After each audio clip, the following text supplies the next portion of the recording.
yesterday, I witnessed a theft literally as I was starting my shift here at Tacolin. So, for those of you who don't know me, my name is Lucy. I am co-founder of this company. We have right now we sell tacos de canasta out of food carts. We've been doing this for like 5 years, and we started this business within just $90, and now we have food carts. We have several food carts. We do concerts. We also vend at food festivals, carnivals. Um, yeah, and then before this, I was a personal development life coach, and I did that for several years. And then around that time, I was also a personal trainer. So I have been a little bit of everything. I'm definitely a very passionate person, and once I start liking something, I really get into it. So that's a little bit about me. But yes, let me tell you guys, let me share with you guys what happened. Oh my God, what happened yesterday? So I was starting my shift here, and well, not here, but with the company. I was starting my shift, and as I was going to the spot in Fontana. If you guys know that location, we only have one location in Fontana, and okay, I'm pulling in, right? I'm pulling in with the cart. I still have to untie it and everything. I see two guys. One guy was near a truck, and the other guy, it was by where the garbage cans are at, outside of a Shell gas station, which I were vendors out next to a Shell gas station in Fontana. So like I see one of the guys really suspicious, like extremely suspicious. Like this man is like, when you're doing something wrong, like you look around, like you're fully aware of your surroundings and constantly looking. And I saw the guy near the truck by the parking lot where I normally would park, by the way. Like I see him and I was like, "Ooh, that's a little suspicious. That does not look like he looks like he's up to something, and it did not feel good. Like I don't know if you guys believe in the fact that we are all energy.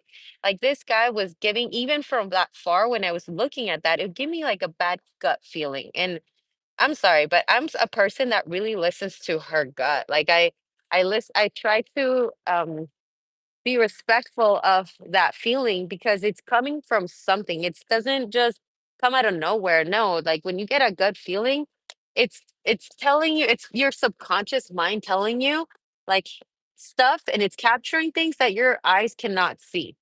And so my gut feeling was telling me like, "Oh, this does not look good. This does not feel good. Be careful."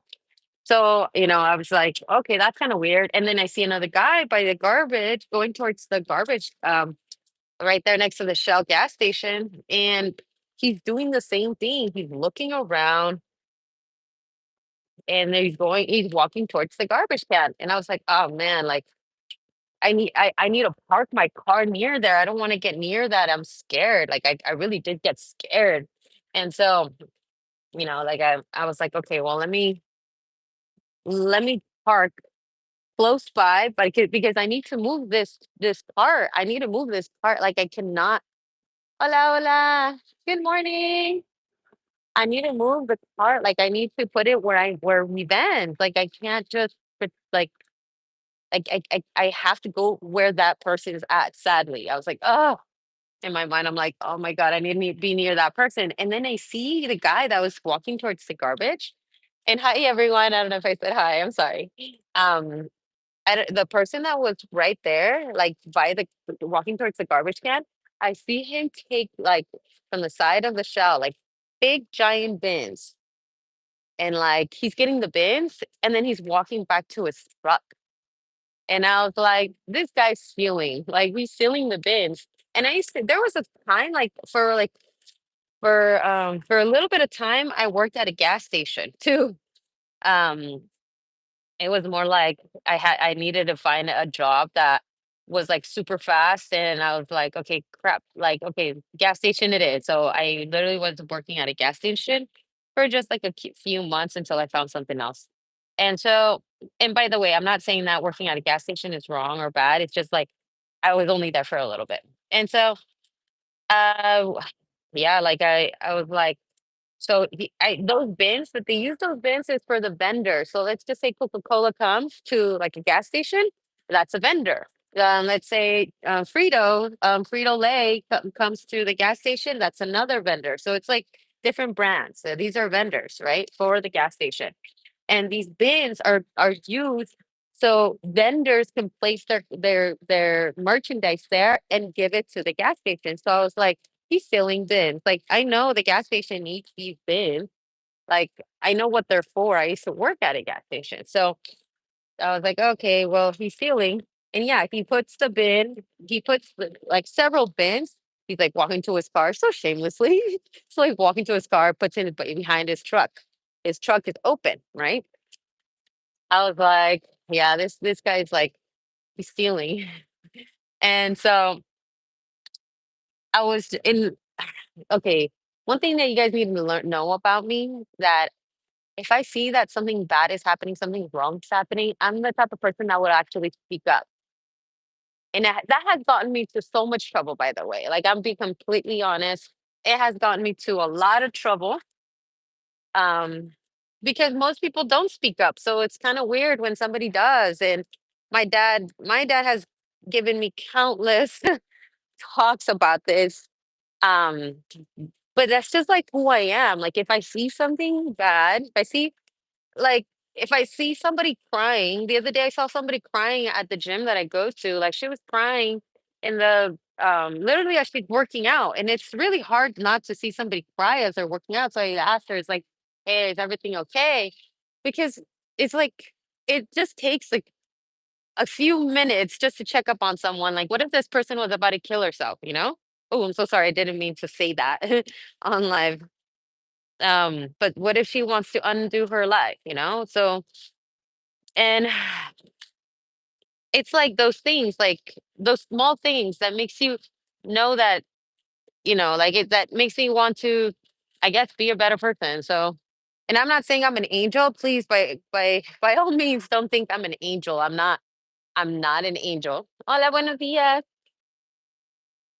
That's just like how I think, right? And I do have my good and my bad sides. Like I'm not pure sweetness. I don't think anybody in this world is pure sweetness. So, I just wanted to make that clear. So, but when I see something wrong, I do see something, and I I was like, crap. Like, okay, let me call the Shell gas station. I didn't want to go in and tell them, like, um, like I wanted them to feel like it's coming from somebody that's like a customer, rather than this is the vendor that's always outside. And so I called the Shell gas station. Keep in mind, I'm parked right in front of them. And I just witnessed the guy stealing the bins and placing them in inside his car. And and so I tell her, it's like, hey, like I'm just letting you guys know your bins, somebody stole them. They were in the side by the garbage, but they were on the side of the Shell gas station. And she's like, oh, it's okay. Just leave it. And in my mind, I'm like, okay, she really don't care. She really doesn't care. So I was like, okay, well, why should I be tripping, right? But then I was just like, uh, my gut told me like, hey, at least take a video of this truck, of the person in the truck. Because what if I mean, if they so chalantly stole something and like pretending like nothing happened, like just walking, like if he was just taking a stroll and he was like the way that he was being, I was like, oh, this guy steals for like a lot. And so um and so my what I thought, I was like, okay, you know what? I'm just gonna take a picture of the vehicle. Because what if one day I may need it, who knows? Like you never know. I took a picture. I walk outside of my car.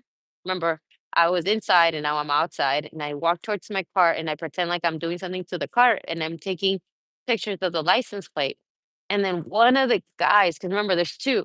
One of the guys He sees me take a picture of the vehicle in my face when I was like, he just saw me, and I'm like, okay, well, let me slowly get back into my car. Let me slowly get back into my car. I got scared because then the guy, I saw him, and I was looking at him through through the inside of my car, and yeah, like this man stayed looking, like he was staring, like straight out staring at me the whole time I was inside my car. And I was like, should I call the cops? Should I? It's like, but what am I going to tell them that somebody stole bins? Like, they're going to think that this is crazy, you know? I just felt so off. Like my heart felt so heavy. My like who I was like, it felt so heavy. And so I was like, I'm gonna call my dad. And so I called my dad, and I was like, Dad, like this happened. Explain to him the whole thing. And then he's like, you know what? Like, don't get out of your car. Stay inside your car. I'll be heading over there. And it takes like half an hour to get there. Hello. Hi, everyone. Good morning. Bendiciones. Hola, hola. So my dad starts driving towards us. Can you guys hear me? Can you guys hear as I'm talking?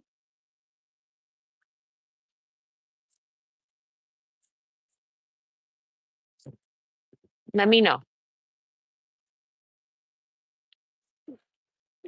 Yes, we can hear you. Okay, perfect. Okay, so yeah, uh, so my dad's like on his way, and he told me, "Don't get out of the car until I get there." And so I was like, "Okay, well, okay, then I need to stay inside the car. Like I cannot get out of the car." And the whole time, this man is outside of his truck. He was looking at me for like 5 minutes, and then he got inside his car. I was like, when he got inside his car, I was like, okay, oh my God. Like it just felt a little bit of relief. And so my dad gets there. He helps me set up, and the guys are still there. Like now, both of the guys are inside the truck. And in my mind, I'm like, why don't you just go? Like, why do you have to keep looking at me and now my dad like working? Like in my mind, I'm like, I was never gonna expose this unless, like, let's say the cops come one day and they're like, "Hey, have you seen these men?" And I'm like, "Oh, I know them.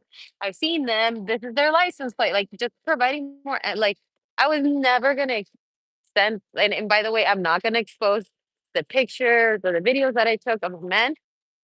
I'm not because I'm not. I'm just not that type of person, I guess. And so it's only if I really needed to use it to defend myself. Anyway, so we're setting up. The guys are still there, and they're literally their truck is facing where I usually sell. It's just you just need to walk a little bit, and you're there. And I'm like, damn, like I just feel so uncomfortable, and I felt so bad because my dad had to be there, and I know he worked. So I was just like, man, like my dad told me, he's like never do that again. It's like, I get it. It's like, I feel like, but he's like, I feel like for you, it's just, I have to continuously tell you that some of the things that you do, it's like, you're going to get yourself KILLED. You're just going to put yourself with some of the stuff that you do. And I'm like, Dad, like, I know, like, I learned my lesson. I'm not going to do that again, blah, blah, blah. And I meant it. I was like, oh, like, these guys are not leaving, and I'm like, "What if they're I told my dad, I was like, "What if they're calling for backup? Like, what if they're, like, waiting on somebody and then, I'm not gonna make it to the end of the day." Oh my God, like, I was already starting like, when your mind wanders, it wanders and it goes to the darkest places, like, I I was like, "Man," like, I was like, "Man," like, I was just, like, thinking the worst thing. And I was, like, really heavy, and my dad stayed with me. It took us 2 hours. It took 2 hours, and then, like, those guys left, right? Like, so this whole time, my dad kept telling me, he's like, "This is okay, when you're in this situation, never turn your back against these people, because if they ever do something to you, you wanna make sure you're fully aware. You wanna make sure you have time to react," like, all these things. Like, my dad, so I mean, obviously, he has way more experience than I do. And he's like, okay, you need to like if this and this happened, if this scenario happened. So he's like, we're talking, right?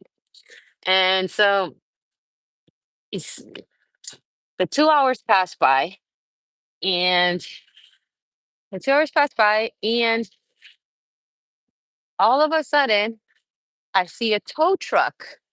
I see a tow truck coming, and they're talking to the guys. I was like, wait, that's a tow truck. Like, oh my God. Like in my mind, I was just like, they were trying to, okay, so these guys were trying to steal something.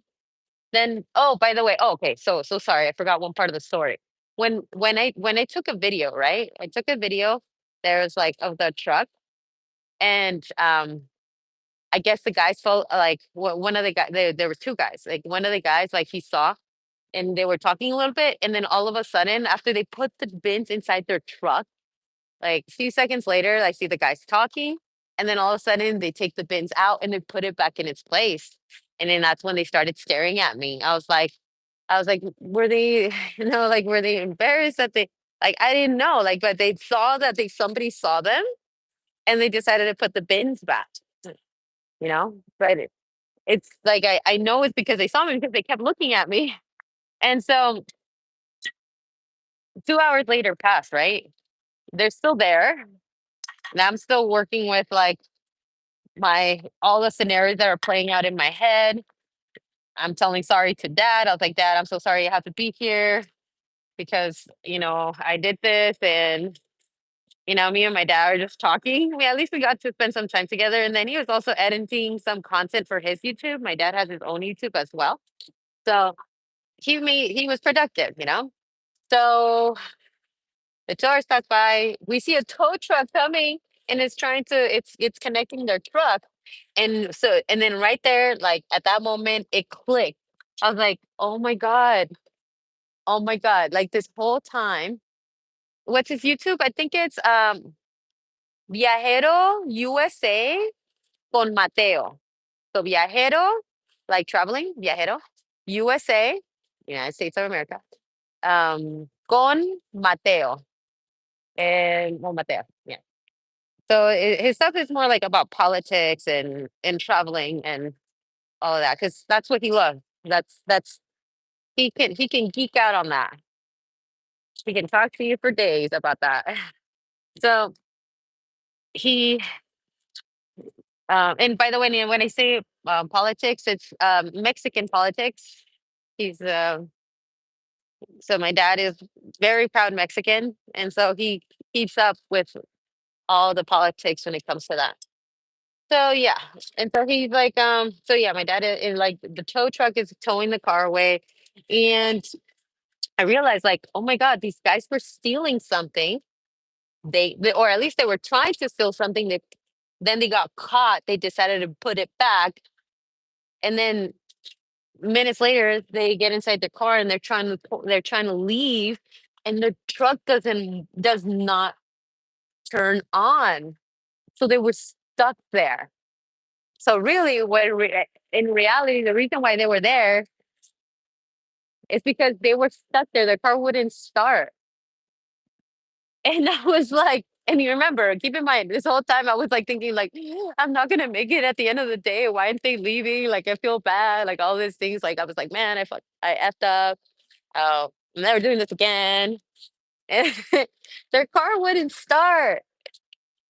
And I swear, me and my dad took like we started laughing, like laughing so hard because like, oh my God, like talk about different worlds, right? And like it's the same world, but it you live it differently according to your context and according to your life.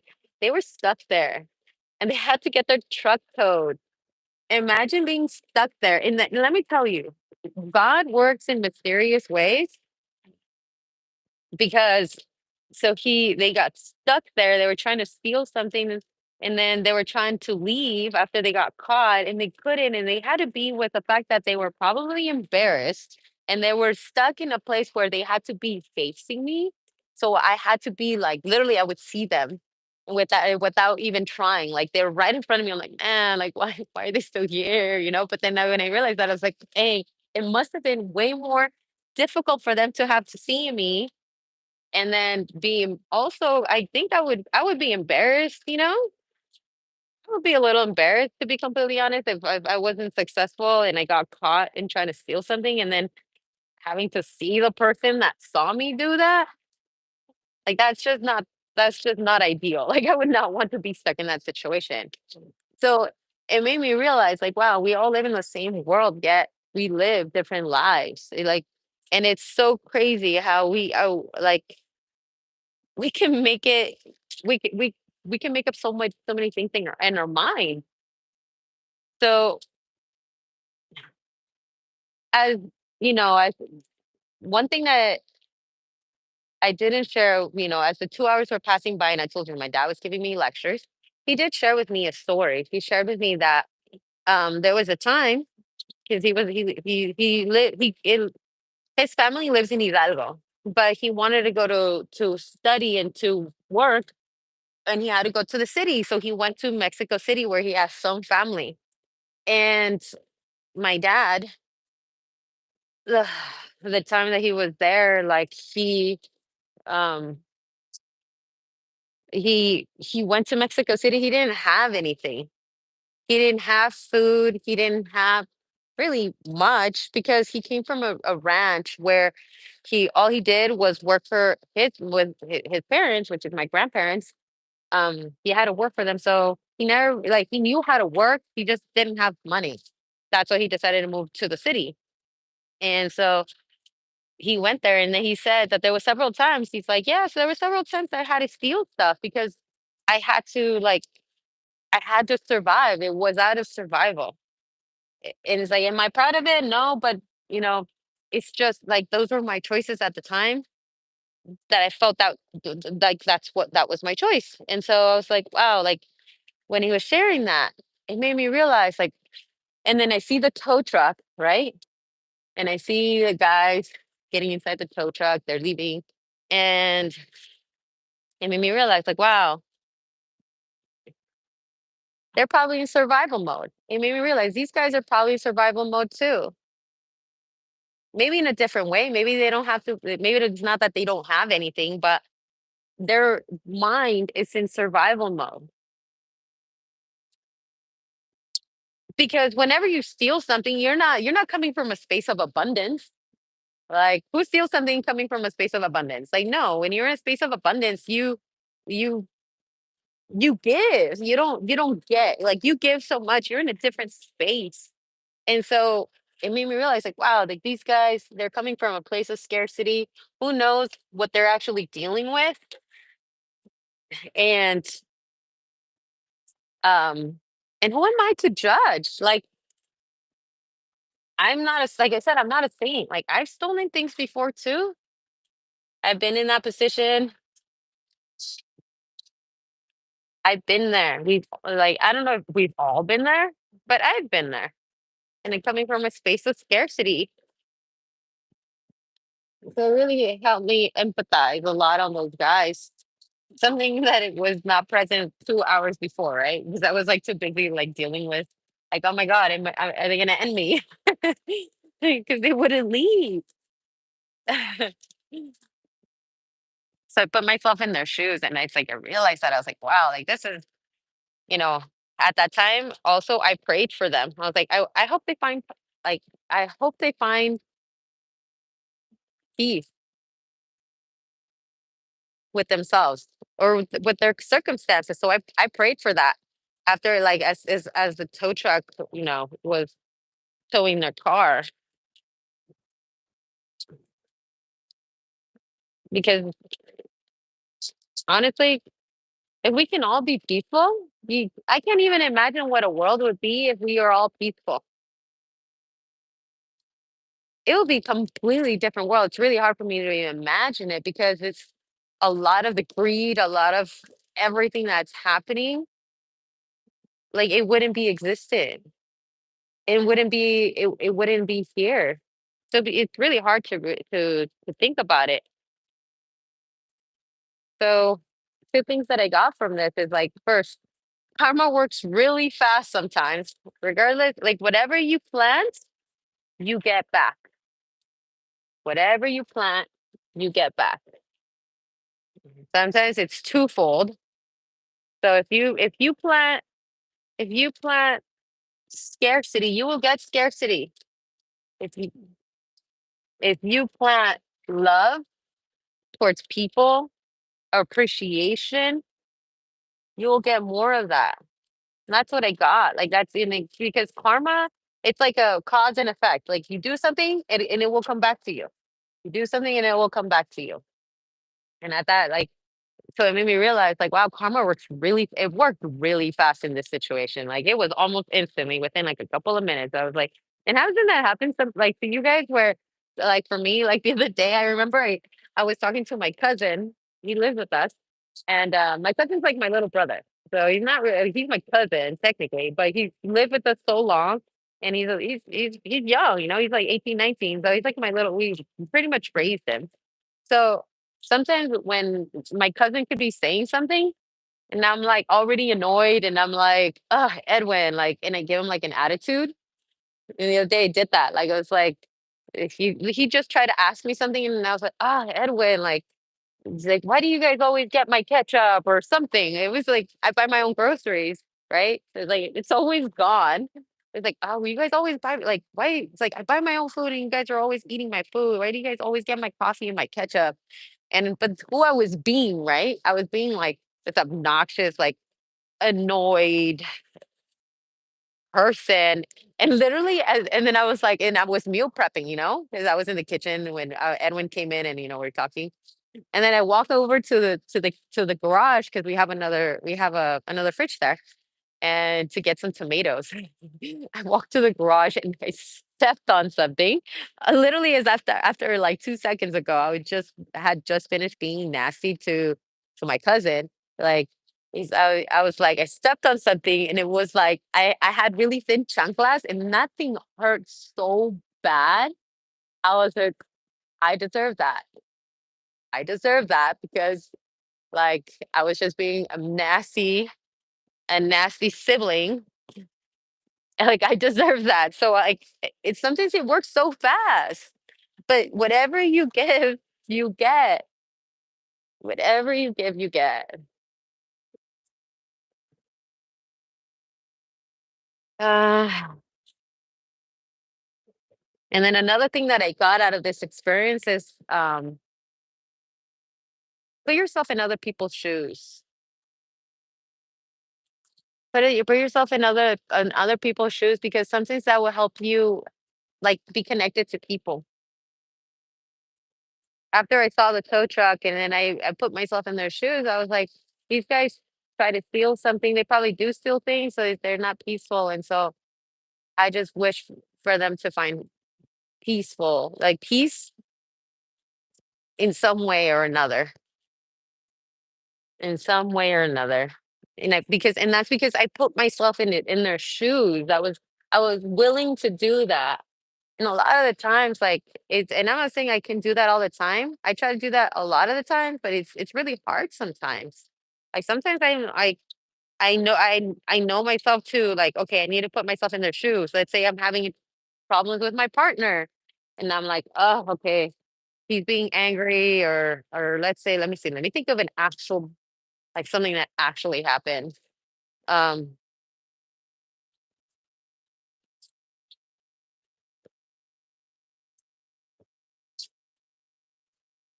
yeah, like I think another example that I should be sharing is like where I put myself in other people's shoes is whoa, hold on. Ooh, this might be too hot.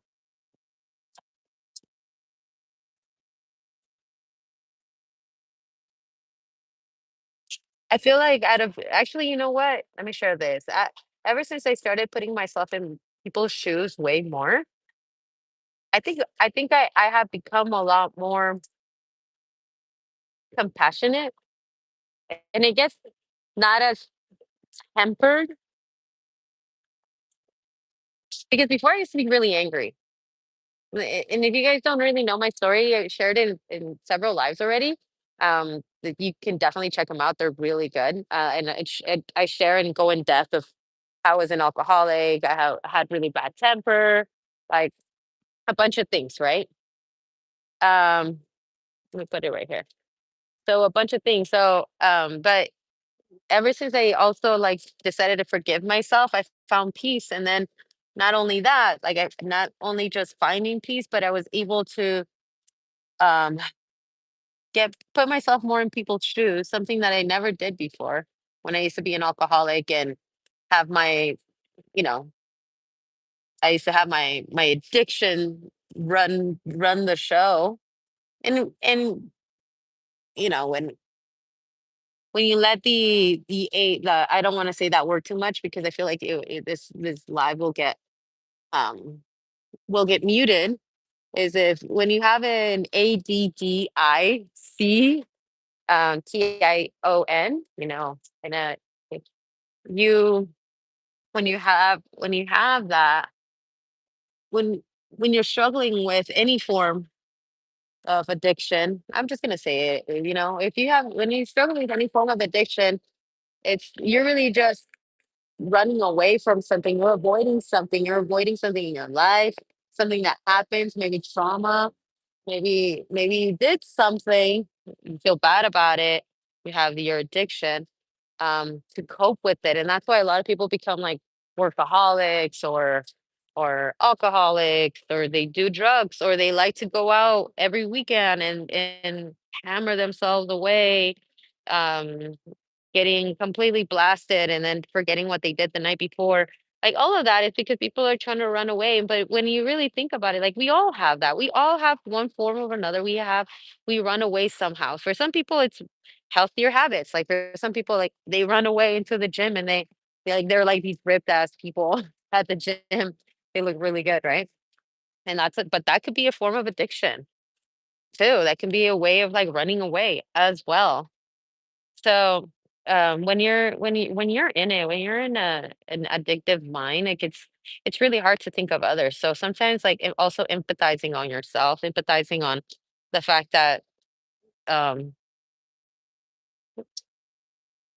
you're dealing with stuff. But when you deal with your stuff, when you legitimately start dealing with your thoughts and those thoughts that you've been avoiding, you have more space for other people's like junk to arise. Like, that's definitely something that I learned is by dealing with myself and, like, really, um, working on my trauma, all the things that I was avoiding, like, actually think about it, resolve it, try to find solutions for it. You definitely have more space for other people because now before, it was really hard for me to empathize on people that were, you know, drug addicts, it's really hard because there's something there that I'm resisting, that I see something in myself in those people, Um, and it brings me to another point. Like sometimes what you can't stand on somebody, like let's say, oh man, like there's a cousin or a friend of me, whatever, coworker that you cannot stand. Please consider that maybe the reason you cannot stand them is because there's something in them that triggers you, that reminds you of yourself. And I know that because there was several times when I was in a dance team, there was this one person that really triggered me, and I was like, "Why does this girl trigger me? She's like nice to me, like there's nothing wrong. Like she hasn't done anything to me. Why does she trigger me?" And I think one time in the beginning when we first started talking, she said that she started a business, and after the pandemic, she let her business go. And in my mind, I'm like, you didn't fight for your business, like figure out solutions or something like that. But really, and then ever since then, like I had this weird dynamic with her because she says she looks up to me and my family so much because we're pushing really hard on the business and like we're making big things happen, right? And then I was like judging her and I was like really like being like in front of her I would be nice, but it's like all these thoughts and feelings, right? And then I realized like part of me is resisting that. I'm scared that that's gonna happen to me too. I'm fearful that if I don't continue pushing hard, that's gonna be me. And then when I realized that, I empathized so much on their situation. Like it made me also be really grateful of mine. Like I have my family that can take care, like that we rely on one another. She didn't have that.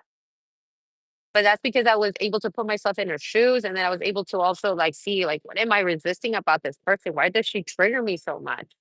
Like what is it? And sometimes it could be really nasty. Like oh, like the thing is like when you own your nastiness, like when I started owning my nasty, the fact that I'm not all angel, like when I started owning it, I was able to release it. When I started realizing like man, like 10 years ago I was like extremely mean to people.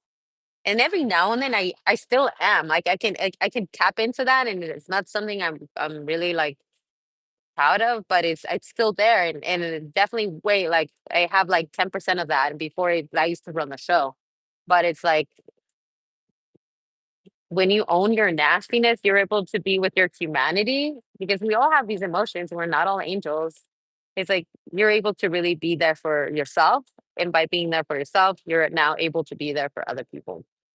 It's really beautiful. Like, man, when you start really taking yourself on, when I started really taking myself, like even like yesterday when I saw those guys like stealing, and I was able to see like, oh man, these guys are in a scarcity mode. And I'm not no one to judge because we've all been there in scarcity mode. Some of us are still in there. And you know what? It's okay. But when you acknowledge it and then you empathize on yourself, and that means you can also empathize on other people. It's something beautiful. Anyways, that's where I'm gonna leave it at. Thank you guys so much for helping me be with me as I set up. I just finished setting up. Um, Let me see. What kind of tacos do you have? Armando, I have tacos de canasta. So they're pressed pork, potatoes with cheese, beans with canitas, and soy chorizo. Taco Lane, watch. And James, thank you so much for watching us from San Francisco. Ray-Ban, hello. Body made it easy. I like that name. I want tacos, said Dave. What exit off the 15 are you? The 138 highway. The other way the crazy lady was there. I know the exit. Are you there daily? We're there from Thursday to Sunday. And in this location off the 15 freeway, we're here. We're here Saturday, Friday, Saturday, and Sunday. So Friday through Sunday.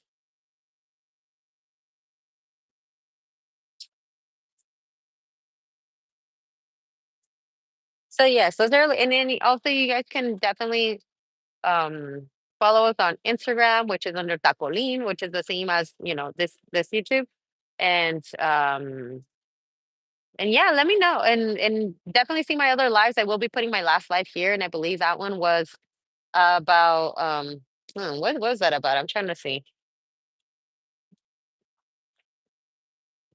I definitely need to be more on top of this. Uh Give me a second.